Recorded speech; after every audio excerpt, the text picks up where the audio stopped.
Hello friends, ఇదొచ్చేసి ఒగ్గు కథ చెప్పించిరనమాట. మా mummy వాళ్ళ ఇంటికాడ వినాయకుని దగ్గర ఒకరోజు. ఈ కళాకారుల్ని సిద్దిపేట నుండి తీసుకొచ్చిరనమాట.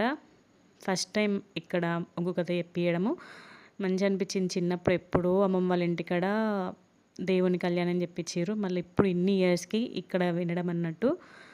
ఎంత బాగా చెప్పిర్రో అసలుకి. మధ్య మధ్యలో కొంచెం ఎంటర్‌టైన్‌మెంట్ చేసుకుంటూ, జోక్స్ వేసుకుంటా మంచిగా చేసిర్రనమాట. విత్ డాన్సెస్ తోటి వాళ్ళు ఇట్లా వెరైటీ డాన్స్ ఏస్తారు. ఆ డాన్స్‌కి మొత్తం స్టేజ్ మొత్తం ఊగిపోయింది చూడండి ఎట్లా చేస్తుర్రో. ఒక లేడీ గెటప్ వేస్తారు. ఇంక జెంట్స్ ఉంటారు. అన్ని ఇట్లా మనకు క్లియర్‌గా అర్థమయ్యేటట్టు చెప్తారనమాట. చూడండి ఎట్లా చేస్తున్నారో. ఇది మన తెలంగాణ కల్చర్ కదా ఒగ్గు కథ అనేది. మంచిగా అనిపించింది ఈసారి మాత్రము. మా కమిటీ వాళ్ళు ఇట్లా ఒగ్గు కథ చెప్పించడం. మ్యాక్సిమం అందరు పెద్దవాళ్ళు అందరూ కూడా 2-3 వరకు ఉన్నారు. మంచిగా కథ మొత్తం విన్నారట. మంచిగా అనిపించింది ఈసారి. ఇంకా వీడియోస్ రాబోతున్నాయి. మన ఛానల్ సబ్స్క్రైబ్ చేసుకోండి.